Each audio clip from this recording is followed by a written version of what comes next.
December 7, 2023 నాడు ప్రజాపాలన బాధ్యత చేపట్టి డిసెంబర్ 7, 2025 నాటికి 2 సంవత్సరాలు పూర్తి చేసుకున్న సంబరాలు జరుపుకోవడమే కాకుండా 2 సంవత్సరాలు పూర్తయిన సందర్భంలో స్థానిక సంస్థల ఎన్నికలు తెలంగాణ రాష్ట్రంలో నిర్వహించడం జరిగింది.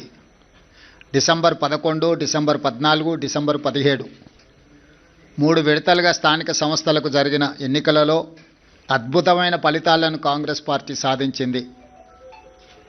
ఇందుకు కష్టపడ్డ కార్యకర్తల్ని 2 సంవత్సరాల తర్వాత తిరిగి స్థానిక సంస్థల ఎన్నికల రూపంలో ప్రజల దగ్గరికి వెళ్తే ప్రజలు సంపూర్ణమైన విశ్వాసం మా ప్రభుత్వం మీద ప్రకటించి మమ్మల్ని ఆశీర్వదించినందుకు కాంగ్రెస్ పార్టీ శాసనసభ పక్షాన ప్రజలకు ఎల్లవేళలా అందుబాటులో ఉండి విశ్వసనీయ పాత్రులుగా ప్రజా సమస్యల్ని పరిష్కరిస్తామని చెప్పి ఈ సందర్భంగా తెలియజేస్తున్నాం. మీకు అందరికీ తెలుసు, వివిధ రకాల విశ్లేషణలు, వివిధ రకాల పత్రికలలో ప్రకటనలు, రాజకీయ నాయకులు వాళ్ళ పార్టీలకు సంబంధించిన వివరాలను చాలా సందర్భాలలో అన్వయించడం, విశ్లేషించడం, వివరించడం జరిగింది. ఈరోజు మా పక్షాన ఫలితాలను, మాకు అందిన సమాచారము మీ ద్వారా తెలంగాణ ప్రజలకు, మీడియా మిత్రులకు వివరించాలని మంత్రివర్గం అందరం కలిసి తీసుకున్న నిర్ణయం ప్రకారము 12,702 గ్రామ పంచాయతీల ఫలితాలలో 7,527 గ్రామ పంచాయతీలు కాంగ్రెస్ పార్టీ, 808 కాంగ్రెస్ పార్టీకి సంబంధించిన రెబెల్స్ ఈ ఎన్నికలలో నెగ్గడం జరిగింది. మొత్తానికి 8,335 గ్రామ పంచాయతీలు 66% ఫలితాలను కాంగ్రెస్ రెబెల్స్ ఈ ఎన్నికలలో మేము సాధించడం జరిగింది. అదేవిధంగా బీఆర్ఎస్, బీజేపీ ఒక కూటమిగా ఈ ఎన్నికల్లో పోటీ చేసి 3,511 బీఆర్ఎస్, 710 గ్రామ పంచాయతీలు బీజేపీ, టోటల్గా 4,221 బీఆర్ఎస్ బీజేపీ కూటమి గెలుచుకోవడం జరిగింది. ఇది 33%. దాదాపుగా 146 గ్రామ పంచాయతీలు సిపిఐ, సిపిఎం, ఇతరులు 1%, ఇతర రాజకీయ పార్టీలు కూడా నెగ్గడం జరిగింది. తద్వారా కాంగ్రెస్ రెబెల్స్ 66% గెలిస్తే బీజేపీ, బీఆర్ఎస్ 33%, కమ్యూనిస్టులు 1% ఈరోజు ఈ ఎన్నికల్లో ఫలితాలను సాధించారు. ఈ ఫలితాలు మా 2 సంవత్సరాల పరిపాలనకు ప్రజలిచ్చిన తీర్పు. 2023 డిసెంబర్ 7 నాడు మేము అధికారం చేపట్టిన తర్వాత కంటోన్మెంట్ శాసనసభ ఉప ఎన్నికలు జరిగినాయి. పోయిన నెల జూబ్లీ హిల్స్ శాసనసభ ఉప ఎన్నికలు జరిగినాయి. ఈ 2 ఉప ఎన్నికలలో కూడా కాంగ్రెస్ పార్టీని ప్రజలు ఆశీర్వాదించడం జరిగింది. ఈనాడు గ్రామీణ ప్రాంతాలలో జరిగిన గ్రామ పంచాయతీ ఎన్నికలు 94 శాసనసభ నియోజకవర్గాల పరిధిలో ఈ ఎన్నికలు జరిగినాయి. ఈ 94 శాసనసభ నియోజకవర్గాల పరిధిలో జరిగిన ఎన్నికల్లో కాంగ్రెస్ పార్టీ 87 శాసనసభ నియోజకవర్గాలలో మెజారిటీ సాధిస్తే బీఆర్ఎస్ 6 శాసనసభ నియోజకవర్గాలలో మెజారిటీ సాధిస్తే బీజేపీ 1 శాసనసభ నియోజకవర్గంలో మెజారిటీ గ్రామ పంచాయతీలు సాధించుకోవడం జరిగింది. బీఆర్ఎస్ దుబ్బాక, హుజూరాబాద్, జనగాం, సిద్దిపేట, సిరిసిల్ల, సిర్పూర్, కాగజ్ నగర్లో మెజారిటీ సాధిస్తే ముదోల్లో బీజేపీ అధిక గ్రామ పంచాయతీలను సాధించడం జరిగింది. 94 శాసనసభ నియోజకవర్గాలలో స్థానిక సంస్థల ఎన్నికలు జరిగితే కాంగ్రెస్ పార్టీ 87 శాసనసభ నియోజకవర్గాలలో అత్యధిక స్థానాలను సాధించడం ద్వారా 2023 నాడు మేము సిపిఐ కలిసి సాధించిన 65-66 శాసనసభ నియోజకవర్గాలతో పోలిస్తే ఇప్పుడు ఇంకొక 21 శాసనసభ నియోజకవర్గాలు అధికంగా గెలవడం జరిగింది. బీఆర్ఎస్ నాయకులు ఉప ఎన్నికల సందర్భంగా రెఫరెండం అన్నారు. వాస్తవంగా పట్టణ ప్రాంతంలో ఉన్న 26 శాసనసభ నియోజకవర్గాలలో జనరల్ ఎలక్షన్లో మేము ఒక్క సీటు కూడా సాధించలే. కానీ జరిగిన 2 ఉప ఎన్నికలు హైదరాబాద్ మహానగర పరిధిలో జరగడంతో ఆ 2 నియోజకవర్గాలలో కూడా ఈ 26 మహానగర పరిధిలో ఉన్న శాసనసభ నియోజకవర్గాలలో ఉప ఎన్నికలు జరిగిన 2 శాసనసభ నియోజకవర్గాలలో ప్రజలు తీర్పిచ్చారు. స్థూలంగా నేను చెప్పదలుచుకున్నది, రాష్ట్ర స్థాయిలో అది పట్టణ ప్రాంతం కావచ్చు, గ్రామీణ ప్రాంతం కావచ్చు, ఈ 2 సంవత్సరాలలో జరిగిన ప్రతిష్టాత్మకమైన ఎన్నికలలో మా ప్రభుత్వానికి విస్పష్టంగా ప్రజలు ఆదరించి గౌరవించి అత్యధిక స్థానాలను కట్టబెట్టినరు. దీనికి ప్రధానమైన కారణం పేదలకు మేము అందించిన రేషన్ కార్డులు, పేదలకు మేము అందించిన సన్నబియ్యం, రైతులకు మేము మాఫీ చేసిన రుణమాఫీ, రైతు భరోసా, బోనస్ 500, పండించిన వరి ధాన్యాన్ని మొత్తాన్ని కొనడం, ప్రతి పేదవాడికి 200 యూనిట్ల ఉచిత కరెంట్, మహిళలకు ఆర్టీసీలో ఉచిత బస్సు ప్రయాణం, 500 రూపాయలకే సిలిండర్ ఇవ్వడం, 27,000 కోట్ల రూపాయలు మహిళలకు 0 వడ్డీతో రుణాలు ఏర్పాటు చేయడం, ప్రతి విషయంలో 4.5 లక్షల ఇందిరమ్మ ఇండ్లు పేదల ఆత్మగౌరవం కోసం వాళ్ళకి ఇండ్ల కేటాయించడం. ఇదే కాకుండా దీర్ఘకాలికంగా ఒక సంక్షోభాన్ని సృష్టించిన మాదిగ ఉపకులాల వర్గీకరణను పరిష్కరించడం, 100 సంవత్సరాల నుంచి జటిలంగా మారిన కులగణనను నిర్వహించడం, 61,000 ప్రభుత్వ ఉద్యోగ నియామకాలు చేపట్టడం, మూతబడుతున్న ప్రభుత్వ పాఠశాలలను తిరిగి తెరవడమే కాకుండా టీచర్ల నియామకం చేపట్టి పేదలకు నాణ్యమైన విద్యను అందించాలని మేము చేస్తున్న ప్రయత్నాలు అన్నీ కూడా ఈనాడు ఒక క్రమ పద్ధతిలో సంక్షేమాన్ని, అభివృద్ధిని సమపాలలో మెలవించి పరిపాలన అందించడం, అన్నిటికంటే 6 గ్యారెంటీలతో పాటు 7వ గ్యారెంటీ ఇస్తున్నాం. ప్రజలకు స్వేచ్ఛ, ప్రజాస్వామ్యాన్ని కాంగ్రెస్ పార్టీ అందిస్తుంది అని. ఈ 2 సంవత్సరాలలో ఎక్కడ కూడా ప్రజల్ని నిర్బంధించాలన్న ఆలోచన కానీ, ప్రతిపక్షాల మీద కక్ష సాధింపు చర్యలకు పాల్పడడం కానీ మా ప్రభుత్వం చేయలేదు. ఈ ఎన్నికల్లో కూడా మీరు చూసినారు, స్వేచ్ఛగా ప్రజలు ఎవరికి నచ్చిన రాజకీయ పార్టీ మద్దతుతో వాళ్ళు ఎన్నికల్లో పోటీ చేయడమే కాకుండా ప్రజల దగ్గరికి వెళ్ళి వాళ్ళు ఓటు అడిగి ప్రజా తీర్పును కోరినరు. ప్రజలకు కూడా స్వేచ్ఛగా తీర్పునిచ్చే అవకాశాన్ని మా యంత్రాంగము, ప్రభుత్వము, పార్టీ అన్ని రకాలుగా ప్రజాస్వామ్యబద్ధంగా ఈ ఎన్నికలు నిర్వహించినాం.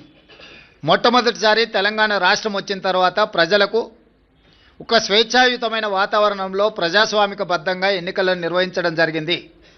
ఈ ఎన్నికల్లో అధికార దుర్వినియోగానికి పాల్పడడం కానీ, లేకపోతే మా హోదాలను అడ్డుపెట్టుకొని ప్రత్యక్షంగానో పరోక్షంగానో రిజర్వేషన్ల మీద ప్రభావం చూపించడమో, లేకపోతే ఎన్నికలను ప్రభావితం చేసే నిర్ణయాలను కానీ మేము చేయలేదు.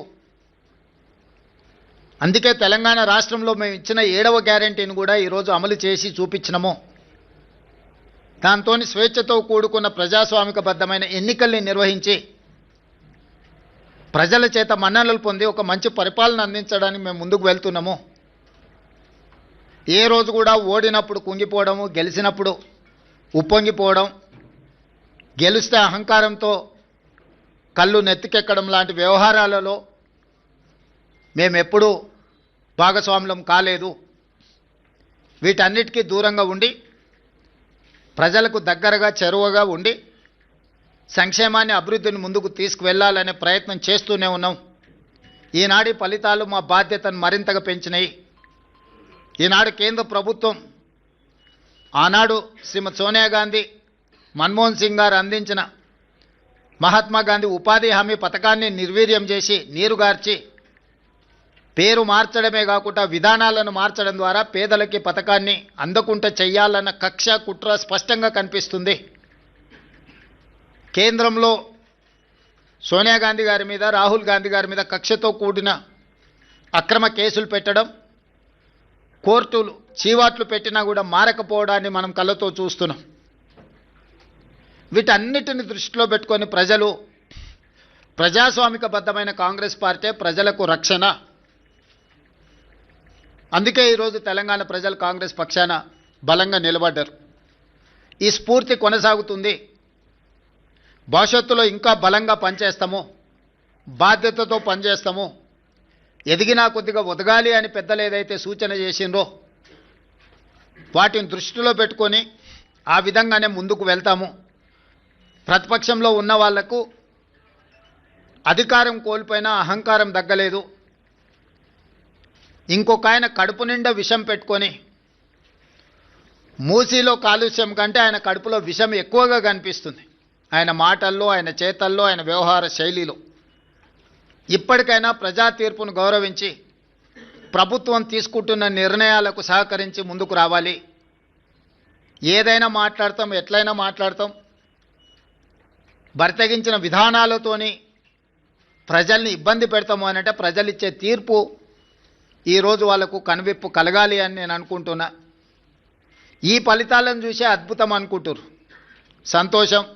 ఈ అద్భుతం 2029లో కూడా జరుగుతుంది మీరు కోరుకున్నట్టే. 2/3 మెజారిటీతోని 2029లో కాంగ్రెస్ తిరిగి అధికారంలోకి వస్తుంది. 1/3 మీరుంటారు, 2/3 మేముంటాము. ఈ తీర్పు 2029లో కూడా పునరావృతం కాబోతుంది. ఇప్పటికైనా అహంకారం తగ్గించుకోండి, అసూయను తగ్గించుకోండి. తెలంగాణలో అమలు జరుగుతున్న సంక్షేమ అభివృద్ధి కార్యక్రమాలకు సహకరించండి. బాధ్యతాయుతమైన ప్రతిపక్షంగా వ్యవహరించండి. అంతే తప్ప మీ అసూయలతో, మీ ద్వేషంతో తెలంగాణ రాష్ట్రానికి నష్టం జరిగే విధంగా మీరు మాట్లాడకండి. అంతర్జాతీయ విపణిలో తెలంగాణ రాష్ట్రానికి ఒక గొప్ప గుర్తింపు. పర్ క్యాపిటా దేశంలోనే నెంబర్ 1. 3,87,87 రూపాయలతో పర్ క్యాపిటా ఇన్కంలో కానీ, జిఎస్డిపిలో కానీ అన్ని రంగాలలో తెలంగాణ దేశంలోనే నెంబర్ 1 రాష్ట్రంగా ఈరోజు అభివృద్ధి పదం వైపు నడుస్తున్నది. ఇంకా అభివృద్ధి జరగాల్సిన అవసరం ఉన్నది. సంపద పెంచాలి, పేదలకు పంచాలి అనే మా విధానాన్ని కొనసాగిస్తాము. ఇప్పుడు ఏ విధంగా అయితే మీడియా సహకారం ఉందో భవిష్యత్తులో కూడా మీ సహకారం ఈ విధంగా ఉండాలి అని మా ప్రభుత్వం భావిస్తుంది. మీడియా మిత్రులకు కూడా మీ సహకారం అందించినందుకు మనస్ఫూర్తిగా ధన్యవాదాలు తెలియజేస్తున్నాను.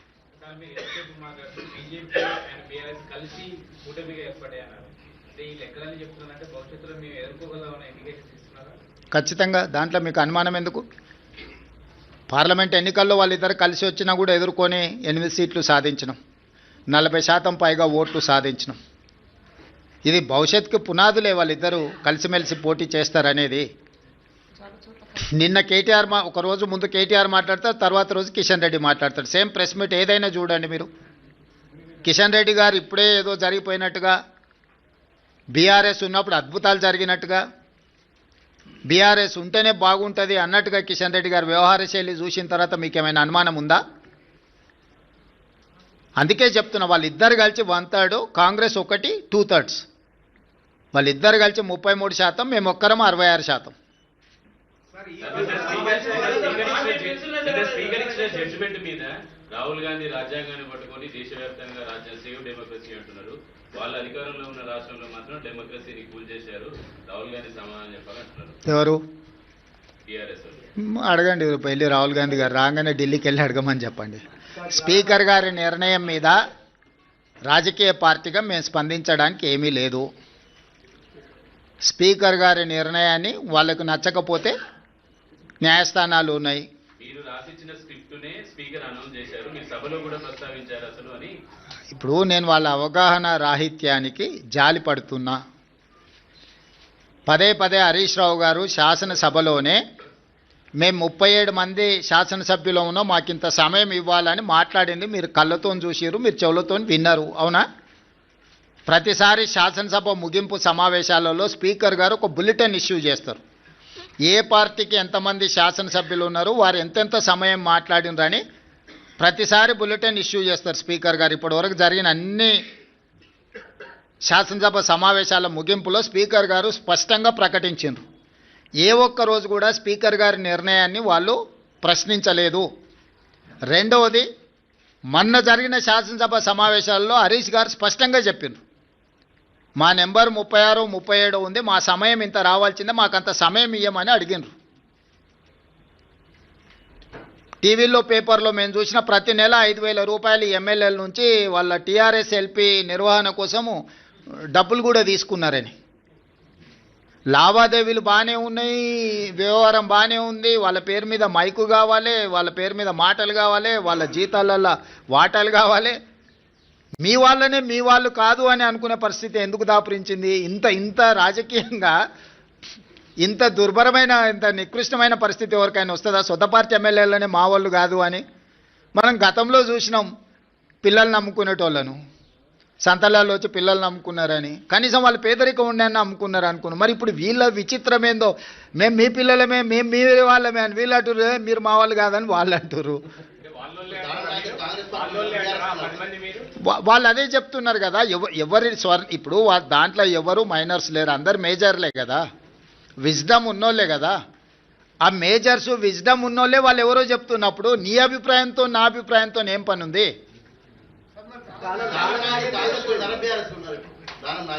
నాగేందర్ గారు చెప్తారు కదా, మీరు అడగండి చెప్తాం, మీరు అడిగినరు అని చెప్పి. ఎస్ అమర్ గారు, అమర్ గారు.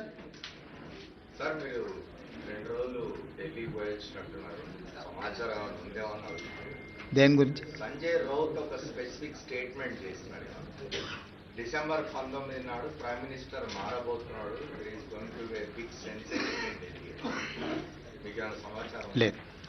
ప్రైమ్ మినిస్టరే దేశంలో లేడు, ఆయనే విదేశాలలో ఉన్నాడు. అసలు 19 లోపల వస్తాడో రాడో కూడా నాకు సమాచారం లేదు. కాబట్టి మార్పు గురించి ఐ డోంట్ నో. అంటే ఆయన స్టేట్మెంటు నా దృష్టిలో లేదు, మార్పు విషయం అసలే లేదు. ఎందుకంటే అది ఎల్పీ తీసుకోవాల్సిన, లెజిస్లేచర్ పార్టీ తీసుకోవాల్సిన నిర్ణయం నా దృష్టిలో లేదు.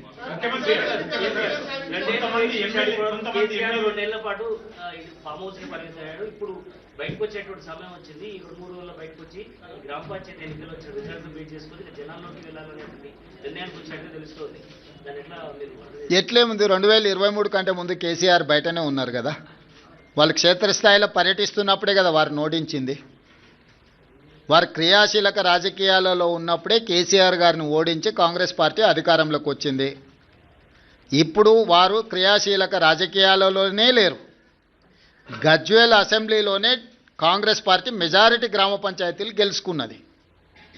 అంటే గజ్వేల్ నియోజకవర్గ ప్రజలు కూడా కేసీఆర్ గారు క్రియాశీలక రాజకీయాలలో లేరు, రాజకీయాలతో వారికి సంబంధం లేదు. ఒకవేళ ఉన్న గజ్వేల్ శాసనసభ సభ్యుడిగానే వారి వల్ల ప్రయోజనం లేదని ప్రజలు ఈరోజు తీర్పిచ్చిండ్రు. గజ్వేల్ నియోజకవర్గ ప్రజలే కేసీఆర్ నాయకత్వాన్ని తిరస్కరించి అక్కడ కాంగ్రెస్కు మెజారిటీ గ్రామ పంచాయతీలు ఇచ్చిన తర్వాత ఇంకా ఏదో అద్భుతం జరుగుద్ది అని, అల్లావుద్దీన్ అద్భుత దీపం వస్తుంది అని ఆశిస్తే అది ఆశావాహుల యొక్క అభిప్రాయం. నేను కొత్తగా చెప్పడానికి ఏం లేదు. ఏం ప్రభాకర్? మహబూబ్ నగర్ లో 92% వాళ్ళు ఒప్పుకుంటే 45% ఉత్తమ్ కుమార్ రెడ్డి గారు ఒప్పుకొని వచ్చారు. పాలమూరు రంగారెడ్డిలో అన్యాయం చేస్తా ఉన్నారు, నీటి ప్రాజెక్టుల మీద పోరాటం చేస్తాం, ఆ రోజు 21 నాడు చర్చించబోతున్నారట కేసీఆర్ గారు. నేనేమంటున్నా అంటే కేసీఆర్ గారిని ప్రతిపక్ష నాయకుడిగా లేఖ రాయమని 3 రోజులు కానీ 4 రోజులు కానీ కృష్ణా నదీ జలాలు, గోదావరి జలాలకు సంబంధించి ఎవరు ఏం చేసిండ్రో చర్చ చేద్దాం కూలంకషంగా, పూర్తి వివరాలతో వచ్చి కూర్చుందాం. ఏ విషయమైనా వారు లేవనెత్తని 10 సంవత్సరాలలో వారు చేసిన అన్యాయాన్ని వారు సంతకాలు పెట్టి 299 టీఎంసీ మాకు చాలు, 512 టీఎంసీ ఆంధ్రప్రదేశ్ను తీసుకోమని కృష్ణానది జలాలలో ఏ విధమైన ఒప్పందాలు చేసిండో, ఒప్పందాలతో పాటు 10 సంవత్సరాలైన పాలమూరు రంగారెడ్డి ఎత్తిపోతలకు కానీ, కల్వకుర్తి ఎత్తిపోతలకు కానీ, సీతారామసాగర్ కానీ దేనికి నికర జలాలు కానీ వరద జలాలు కానీ సాధించలేదు. సమ్మక్క సారలమ్మ కూడా వారు సాధించకపోతే ఉత్తమ్ కుమార్ రెడ్డి గారు మంత్రిగా సాధించిండ్రు. ఈరోజు ఏదైనా పక్క రాష్ట్రం నుంచి మన హక్కులను సాధించినామంటే మేము అధికారంలోకి వచ్చిన తర్వాతనే. వీటన్నిటి మీద వారు లేనప్పుడు పత్రికా సమావేశాలలో మాట్లాడడం నాకు ఇష్టం లేదు. నేను సూటిగా వారితోని చర్చను ఆహ్వానిస్తున్నా. చంద్రశేఖరరావు గారు బీఆర్ఎస్ ఆఫీస్ కార్యాలయంలో చర్చించడం కాదు, వారు అడిగితే ఎప్పుడంటే అప్పుడు ప్రత్యేక సమావేశాలు ఏర్పాటు చేస్తా. కృష్ణా గోదావరి జలాల మీద చర్చ చేద్దాం. పూర్తి వివరాలను, వాస్తవాలను ప్రజలకు వివరిద్దాం. ఈరోజు ఉమ్మడి రాష్ట్రానికంటే కూడా తీరని ద్రోహం చేసింది బీఆర్ఎస్, చంద్రశేఖరరావు గారు. ఆధారాలతో సహా మొత్తం సభలో చర్చకు మేము పెట్టడానికి సిద్ధంగా ఉన్నాము. వారు సభకు వచ్చి చర్చించి నిజంగానే మా వైపు నుంచి ఏమైనా లోపం ఉంటే వారిని ప్రశ్నించమని నేను సవాల్ విసురుతున్నా. బురద జల్లుతాం, పారిపోతామంటే ప్రజలు అన్నీ గమనిస్తున్నారు. ప్రజలు ఎవరు అమాయకులు లేరు. నిన్న రిలీజ్ అయిన క్యాగ్ రిపోర్ట్ ప్రకారం పోయినసారి కంటే ఈసారి చాలా మెరుగు పొజిషన్, దాదాపు 7% వృద్ధి ఉన్నది. అంటే ఈ కండిషన్ లో మీరు ఏమన్నా ఈ బకాయిలు ఏవైతే ఉన్నాయో అవన్నీ కనీసం ఇప్పుడైనా చెల్లిస్తారా? ఏం బకాయి? నీకేం బకాయి ఉంది రాహుల్? 35,000 కోట్లు. ఎవరికి? డిస్కమ్లక చేద్దాం. నేను ముందే చెప్పిన ఆదాయం పెంచుతాం, పేదలకు పంచుతామని. వారు చెయ్యంది మేం చేసింది సన్నబియ్యం 200 యూనిట్లు ఉచితం, 21,000 కోట్ల రూపాయల రైతు రుణమాఫీ, 9,000 కోట్ల రూపాయలు 9 రోజుల్లో రైతు భరోసా, 22,500 కోట్ల రూపాయలు 4,50,000 ఇందిరమ్మ ఇండ్లు. ఇట్లా చంద్రశేఖరరావు గారు చెయ్యని చాలా పనులను ఈరోజు మేము చేసినాము. ఈ ఆదాయాన్ని పెంచుకుంటూనే, దుబారాను తగ్గించుకుంటూనే ఈరోజు ఈ పథకాలన్నిటిని కూడా అమలు చేస్తున్నాము. ఎంత ఆదాయాన్ని పెంచితే అంత పేదలకు ప్రయోజనం చేకూర్చే విధంగా ఖచ్చితంగా మేము వాటిని వినియోగం చేస్తాం. ఒక్క రూపాయి కూడా దుర్వినియోగం జరగకుండా ప్రజలకు ఏ రకంగా మేలు చేయాలనేదే మా నిత్యం తాపత్రయము. ఖచ్చితంగా వాటిని అమలు చేస్తాం. ఇప్పుడు ఎన్నికలకు సంబంధించి మాట్లాడుకుందాం. గ్రామ పంచాయతీ ఎన్నికలు, వాటి ఫలితాల మీద మాట్లాడుకుందాం.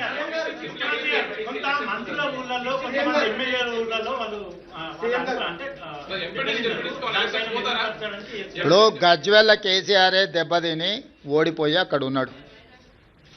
ప్రధాన ప్రతిపక్ష నాయకుడే ఓటమి చెందిండు. మెజారిటీ సీట్లు కాంగ్రెస్కి వచ్చినాయి. గ్రామాల ఎన్నికలు గ్రామ పరిస్థితులను బట్టి జరుగుతాయి.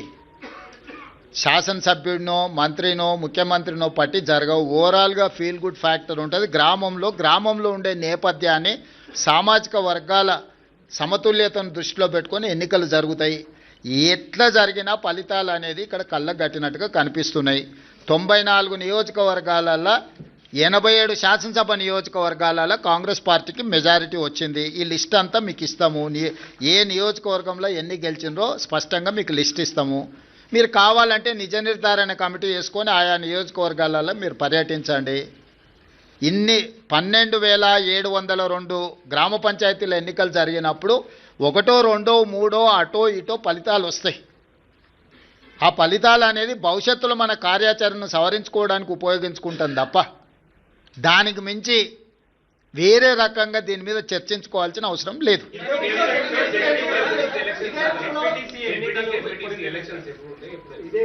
తొందరలోనే శాసనసభ పెట్టి చర్చ చేసి అందరి అభిప్రాయం తీసుకుంటాం ఎట్లా ముందుకు వెళ్దాం అనేది. ప్రతిపక్షాలకు కూడా అవకాశం ఇస్తాం. ఆ ఎన్నికల్ని ఎంపీటీసీ, జడ్పీటీసీ, మున్సిపల్ ఎన్నికలు, మున్సిపల్ కార్పొరేషన్ ఎన్నికలు వీటన్నిటికీ సంబంధించి కూడా తొందరలోనే శాసనసభ సమావేశాలు ఏర్పాటు చేసి ప్రతిపక్షాలను కూడా అడుగుతాం ఏ విధంగా ముందుకు వెళ్దాము, 42% బీసీ రిజర్వేషన్లు ఏ విధంగా సాధించుకుందాము, భవిష్యత్ కార్యాచరణ ఎట్లుంటే బాగుంటుందో ప్రజాస్వామిక బద్ధంగా చర్చ చేసి అసెంబ్లీలో ఆ తర్వాత ఎన్నికలపై ఒక నిర్ణయానికి వస్తాం. నోటిఫికేషన్ ఇస్తారని మీరు చెప్పారు గతంలో. నోటిఫికేషన్ ఎప్పుడు ఇస్తారు? వేస్తాం తప్పకుండా. ఇప్పుడు అన్ని పరిశీలిస్తున్నాం, సభలో చర్చించి తీసుకుంటాం. 66% మీరు గెలుస్తామని చెప్తున్నారు. కేటీఆర్ ఏమో రోజుకో జిల్లాలో ఆత్మీయ సమ్మేళనాలు పెడుతున్నాడు, మేము ఎనఫ్ సీట్లు గెలుస్తామని చెప్తున్నాడు. అందుకే ప్రభాకర్ క్లియర్గా నేను పర్సంటేజ్తో సహా గ్రామ పంచాయతీలతో సహా ఈరోజు 94 శాసనసభ నియోజకవర్గాలల్లో ప్రతి నియోజకవర్గంలో ఏ పార్టీ ఎన్ని గెలిచిందో నేను అధికారికంగా ఒక నోటు విడుదల చేస్తున్నా.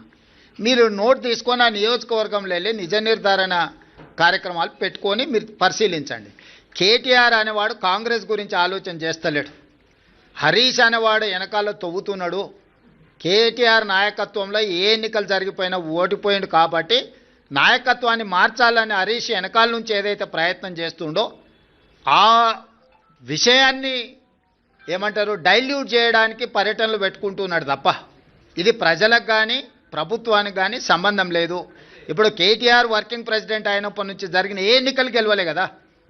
జనరల్లో అసెంబ్లీ కావచ్చు, జనరల్లో జరిగిన లోక్సభ కావచ్చు, తర్వాత జరిగిన ఉప ఎన్నికలు కావచ్చు, తర్వాత జరిగిన గ్రామ పంచాయతీ ఎన్నికలు కావచ్చు. ఈరోజు హరీష్ వర్గం ఆల్రెడీ సోషల్ మీడియాలో మిగతా మీడియాలలో మొదలుపెట్టింది కదా. కేటీఆర్ ఉంటే ఇంకా పార్టీ మిగలదు కాబట్టి కేటీఆర్ను తప్పించండి, హరీష్కు నాయకత్వాన్ని అప్పచెప్పండి అని ఒక స్లోగన్ తీసుకొని బయలుదేరిండు. జిల్లా తిరుగుతుంది, మీరు హైదరాబాద్ పరిష్కారం తీసుకొచ్చారు. ఆమె ఆధారంతో సహా ఎంత మేర కబ్జాలైన చెరువులు ఏ ఎమ్మెల్యే బీఆర్ఎస్ ఎమ్మెల్యే చేసిన అనేది మొత్తం పెడుతుంది. దానిపైన మీరేమన్నా రివ్యూ చేస్తున్నారా? అట్లకి అన్నిటి మీద చేస్తాం. ఇప్పుడు నువ్వు చెప్పింది రివ్యూ చేస్తాం, వాళ్ళు చెప్పింది రివ్యూ చేస్తాం. రీసెంట్గా కేఏ పాల్ గారు కూడా కొన్ని అంశాలు లేవనెత్తిండు, వాటిని కూడా రివ్యూ చేస్తున్నాం. నీ అమాయకత్వం అది. మీరు లేనిది ఊహించుకొని కాయించుకొని గత 10 ఏళ్లలో జరిగినవి తీసుకొని ఇప్పుడు జరుగుతున్న వాటిని తీసుకొని ఎన్ని గురుకులాలు ఉన్నాయి, ఎక్కడేం జరిగింది అనేది లెక్క లేకుండా బాధ్యత లేకుండా ప్రశ్నలు అడగకండి. అట్లాంటి పరిస్థితి రాదు. ఎక్కడైనా ఏదైనా జరిగితే తక్షణమే చర్యలు తీసుకుంటున్నాం. ధన్యవాదాలు.